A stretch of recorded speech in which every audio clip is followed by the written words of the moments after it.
here we have another throwback review, this time of the Transformers Prime Robots in Disguise Deluxe Class Soundwave. Now, if you're a big fan of the show, you know that this is one of the most badass characters on the show, and it's essentially one of my favorites as well.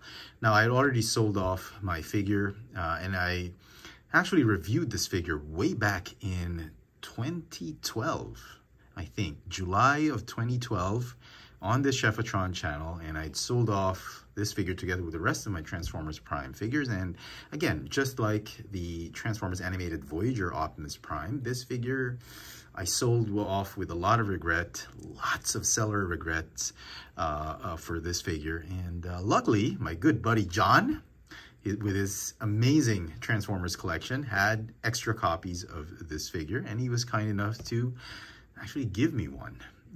Very, very grateful for that, and sort of relieved a lot of my seller's regret for this figure. This figure is awesome. It detracts so much from the original design of the G1 Soundwave. It turns him into this really stealthy, quiet, but badass disciple of Megatron.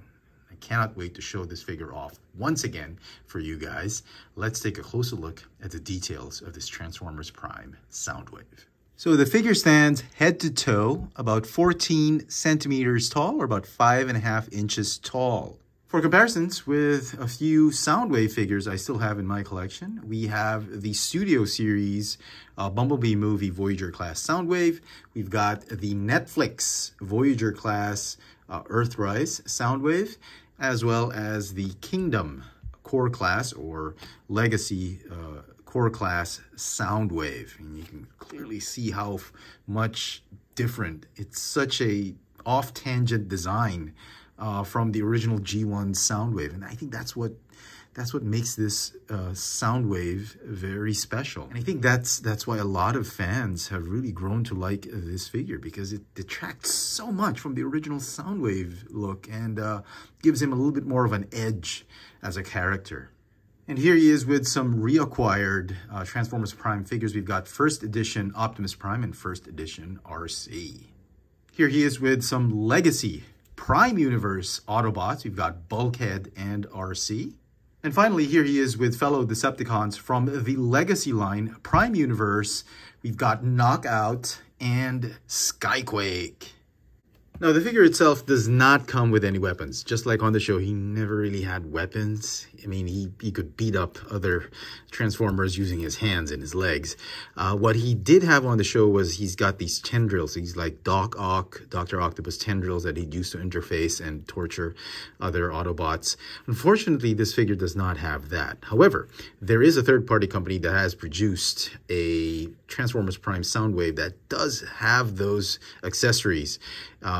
It's by APC Toys, and I'm actually looking to get the version 2, which is a demonic whisper of their Transformers Prime Soundwave. It's a little pricey at the moment, so I'm still thinking about it. But if I do get that figure, I'll make sure to do a review. Anyway, what he does have as an accessory is his trusted friend and minion, which is Laserbeak. And it comes out of his chest. You pop it out like that, fold up the wings, and it becomes like a spy drone. It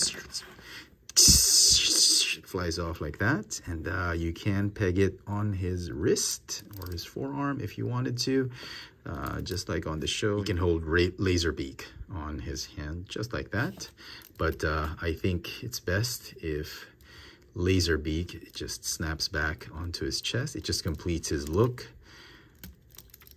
So yeah, there's another version of this figure that Hasbro released for the Beast Hunters, and instead of Laserbeak, Ravage deploys from his chest, which is very interesting.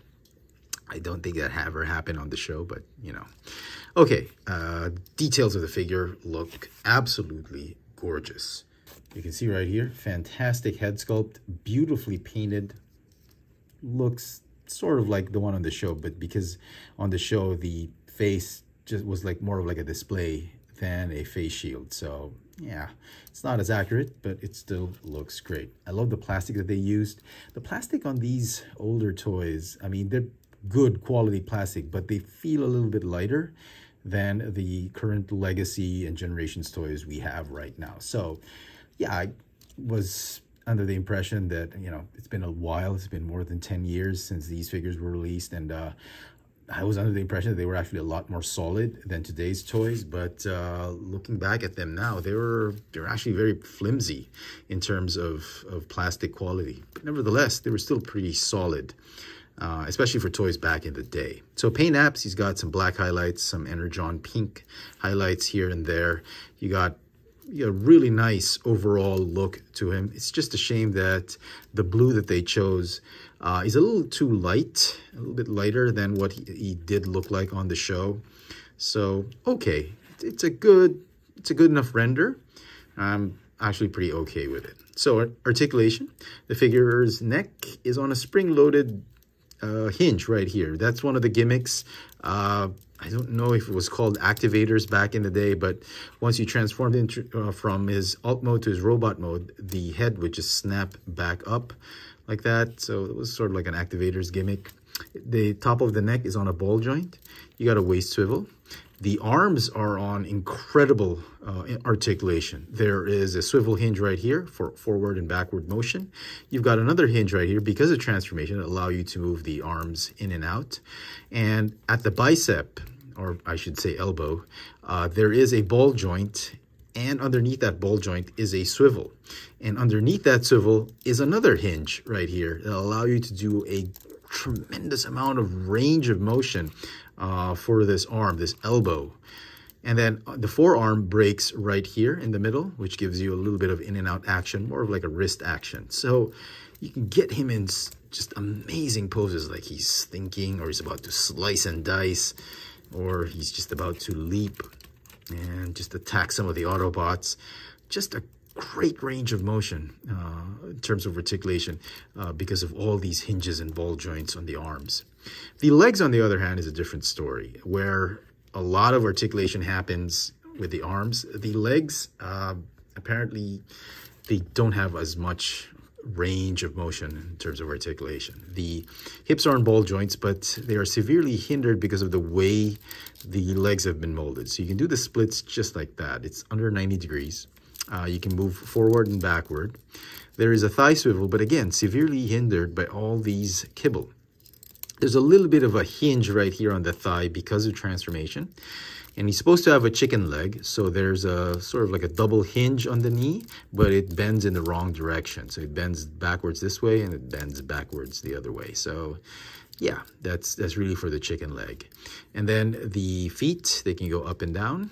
That's about it. There's no rocker joints or anything like that. So very difficult to pose the legs except for split stands or just, you know, straddle stands like that. But mostly you'll have him standing up just like he was on the show, which is unfortunate because the arms, just tremendous range of motion, but the legs, sadly, are very restricted by all these kibble.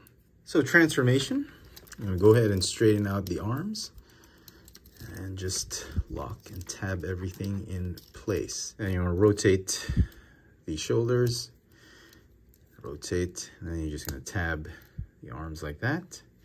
Attach the shoulders, the feet. Go ahead and form, you got to form the head of the drone. This landing gear. And then you want to straighten out the knees and combine the legs. There is a way to do it, and it involves just sliding these panels right here. And just tab that whole leg assembly in. And then finally, you just want to tab in the shoulders onto the thighs. Okay, and then I'm going to open up this back part, fold this piece out, and then the head, very carefully fold it back. Just hold it in place because the spring is going to pop that thing back. Just close the backpack.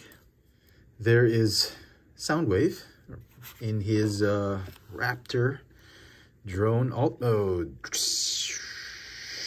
The robot mode had so much kibble on the legs and bits of the backpack and the arms, but when he just compresses into the drone, I mean, it looks great. There are some gaps here and there, but you know, it's forgivable. I do love this drone alt mode. Could use a bit more paint though, but overall, I'm very, very happy and pleased with this alt mode. And for comparison, in alt mode, here he is with the Legacy Prime Universe Leader Class Skyquake. And I think he scales very well. Considering the fact this is a Leader class, and he's a Deluxe class, and I think they scale really nicely. And so some final thoughts on this Transformers Prime Deluxe class Soundwave. I still love this figure. I mean, man, if you really love something 100%, do not let go of it. I had to let go of this entire set of Transformers Prime figures back in the day. I completely regretted it, and I have the most regret for selling off this Soundwave figure because this was my favorite Decepticon on the show, and to this day, I still absolutely love this figure. This figure should get an 11 out of 10, but in today's standards, because of the lightness of the plastic, a lot of kibble and lack of those tendrils or Doc Ock tentacles, it's just going to get a 10 out of 10. Still a perfect score. I do hope we get a generation-styled version of this figure for the Legacy line. And I hope they do a good job with it, just like what we got with Skyquake. Let me know in the comment section what you guys think of this Transformers Prime Robots in Disguise Deluxe Class Soundwave. Hit that notification bell so you never miss out on any of my latest video reviews. And if it's your first time here, please subscribe. Thanks for watching.